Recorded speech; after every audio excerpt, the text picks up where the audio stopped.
देखिए, सबसे बड़ी बात तो ये है कि बड़ी अफसोसनाक बात है कि एक कॉन्स्टिट्यूशनल बॉडी खुद ऑन रिकॉर्ड कोई बात नहीं कह रही है और एक कॉन्स्टिट्यूशनल बॉडी ये रिपोर्ट दे रही नहीं देने वाले सोर्सेज से मालूम हो रहा है। ये कौन है सोर्सेज भाई? तकलीफ हमको इस बात की है कि कॉन्स्टिट्यूशनल बॉडी खुद कह दे इस बात को कि ये जो बोल रहे हैं। दूसरी बात यह है कि ईसीआई को किसने पावर्स दिया डिटरमाइन करने के लिए कोई सिटीजन है या नहीं है। तीसरी बात यह कि मैं सबसे पहली हमारी पार्टी थी जिसने कहा था कि ये जो एसआईआर हो रहा है बिहार में, ये एनआरसी बैकडोर से हो रहा है। वो साबित हो रहा है। ईसीआई को पावर्स नहीं है सिटीजनशिप डिटरमाइन करने का।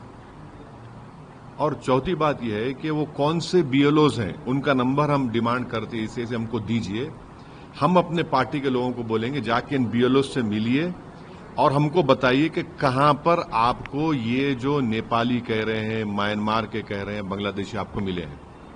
हाँ, पांचवी बात यह है कि आप इस तरह के सोर्सेज जो है वो भारत और नेपाल के ताल्लुकात तो खराब कर रहे हैं। रिश्ते होते हैं ना नेपालियों से, हमारे मधेसी लोगों से, तो आप तो पहले ही रिलेशनशिप अच्छे नेपाल से नहीं है, उसको और आप लोग खराब कर रहे हैं इस तरह की बकवास करके। छठी बात यह है कि 2003 में एसआईआर हुआ था। हम पूछना चाह रहे हैं इन सोर्सेस से, चलिए ईसीआई से नहीं, इन सोर्सेस से पूछना चाह रहे हैं उस 2003 के एसआईआर में कितने फॉरेन नेशनल निकले बताओ। सातवीं बात यह है कि जुलाई 19 2019 में इलेक्शन कमीशन ऑफ इंडिया ने एक जवाब का सवाल दिया जिसको जस्टिस लॉ मिनिस्टर ने पार्लियामेंट में दिया। और उन्होंने क्या कहा 19 जुलाई 2019 को कि ना 2016 में, ना 2017 में, ना 2019 में कोई फॉरेन नेशनल नहीं निकला। सिर्फ 3 निकले हैं, एक तेलंगाना से, एक वेस्ट बंगाल से, गुजरात से। तो ये सोर्सेस बेशरम है, मैं कह रहा हूं, बेशरम है ये लोग। और आठवीं बात यह है कि किशनगंज, अरारिया, पूर्णिया, कटिहार 2025 में समरी रिवीजन हुआ है। अब समरी रिवीजन में वहां पर नाम जिसके नहीं आए, किसके नहीं आए कि उसकी मौत हो गई या वो शिफ्ट हो गया या फिर वोटर नहीं मिला।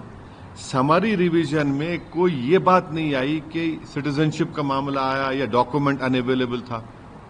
तो ये क्यों इस तरह करके एक कॉन्स्टिट्यूशनल बॉडी के विखार में, उनके एहतराम में कमी ला रहे हैं? तो ये सरासर गलत है। हम चाहेंगे कि ईसीआई को खुद ऑन रिकॉर्ड ये बात कहे।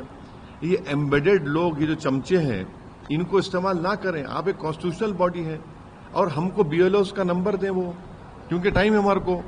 हम जाएंगे उन बीएलओस के पास, पूछेंगे बताओ तुमने किस बुनियाद पर कह दिया कि नेपाली है, क्या रिकॉर्ड है तुम्हारे पास। और सुप्रीम कोर्ट ने प्राइमा फेसी कहा कि आप 3 डॉक्यूमेंट्स को देखिए, रेशन कार्ड, आधार कार्ड, तो आपने कह दिया तो उन 3 डॉक्यूमेंट्स को आपको देखना ही है।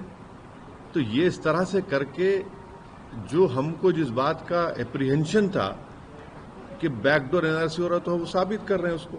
सर, आप बोले कि इलेक्शन कमीशन को अख्तियार नहीं है सिटीजनशिप का, लेकिन अगर किसी एक्सरसाइज के तहत अगर इस तरह की विसंगतियां सामने आ रही हैं और सफाई अगर हो रही है तो उसमें दिक्कत क्या है? अगर चीजें आइडेंटिफाई हो रही हैं, कुछ ऐसी चीजें आपको राइट नहीं है ना।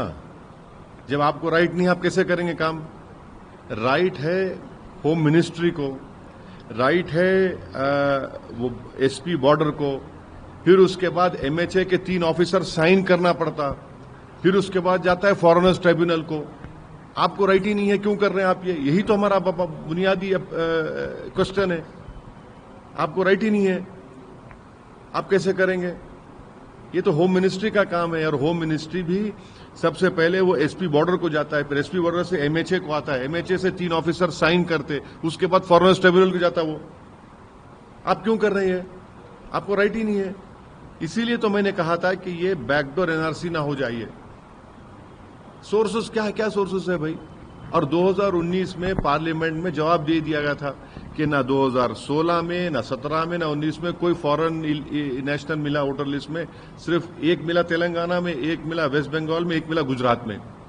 अब बताइए इस पर क्या बोलेंगे। समरी जो रिवीजन हुआ 2025 का, ये खास तौर से सीमांचल का, किशनगंज, पूर्णिया, कटिहार, अररिया का, वहां पर तो किसी का नहीं निकला कि ये सिटीजनशिप नहीं है, डॉक्यूमेंट नहीं है। क्या बताया गया उसमें कि ये उसकी मौत हो गई वोटर की, या शिफ्ट हो गया, या नॉट फाउंड, एब्सेंट है।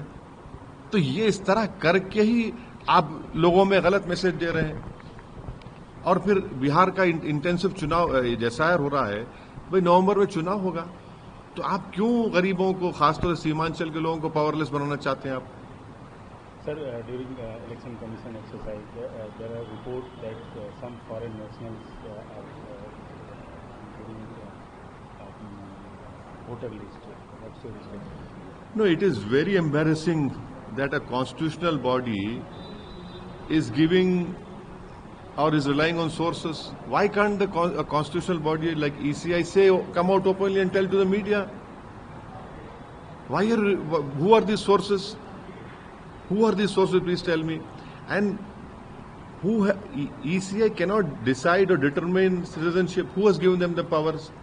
Thirdly, we want to know from ECI, please give us the name and the telephone numbers of those BLOs who have found these illegal immigrants from Nepal or from Myanmar or from Bangladesh.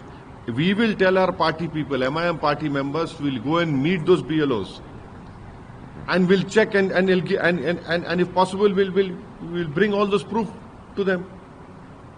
And fourthly, that is why I had called this a backdoor NRC, this SIR, which is being done in Bihar. And in 2003, an SIR was done in Bihar. Can the ECI tell us how many foreign nationals were found in 2003 SIR? Lastly, another point, these sources, these so-called sources are destroying or weakening relations of India with Nepal. There are marriages which happen, Madhesi people. You are already, our relations are not with Nepal, and these sources are playing their role to spoil the relationship. Important point to remember, in July 2019, Election Commission has given a reply to the Parliament, and this reply was given by the Law Minister in the Parliament, that in 2016, 17 and 19, no foreign nationals were found. Only 3 were found, one in Telangana, one in Gujarat, and one in West Bengal. And lastly, the summary revision which was done in Simanchal area of Kishanganj, Araria, Purnia and Katihar. Police Election Commission knows this very well. Was citizenship or documents unavailability was the reason? No. The reason was death of an voter, shifting of an voter, or absent, not found. And everyone is talking about Simanchal. So that is why we feel that what is being leaked through sources is completely wrong. It is embarrassing for me as a member of Parliament that a constitutional body cannot say it on record what it has to say, and a constitutional body like ECI cannot. Who has given them the powers to determine citizenship? Please tell us.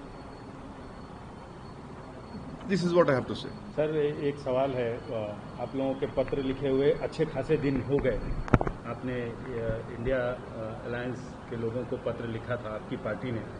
अभी भी आप उम्मीद कर रहे हैं? देखिए, एक तरफा मोहब्बत नहीं होने वाली है, एक तरफा मोहब्बत होने वाली है। और बिहार की जनता ये देख ले, इस बात को समझ ले कि हम पर जो इल्जाम लगता था वो झूठ की बुनियाद पर, और इसलिए इल्जाम लगता था कि वो नहीं चाहते कि गरीब मजलूम लोगों की एक उनका नेता बने, उनकी पॉलिटिकल लीडरशिप बने। वो यही चाहते हैं कि आप उनके गुलाम बनकर रहें और उनके पीछे सर झुकाकर जिंदगी गुजारें। हम भी आपसे कह रहे हैं कि हम तो कह रहे हैं कि हम भी बीजेपी को हराना चाह रहे हैं। अब अगर कोई ये समझ रहा है कि एक तरफा मोहब्बत नहीं होती है सियासत में, हम अपना चुनाव लड़ेंगे, अच्छी तरह लड़ेंगे। और हमारे अध्यक्ष अख्तर उल ईमान साहब ने कहा कि हम थर्ड फ्रंट बनाने की कोशिश करें, वो चुनाव तो लड़ेंगे। ये हमारी तरफ से कोशिश थी। अब वो जाने, अब बिहार की जनता के सामने तो सब बात आ गई है वाज़ेह तौर पर। वीके न्यूज, राष्ट्र के नाम।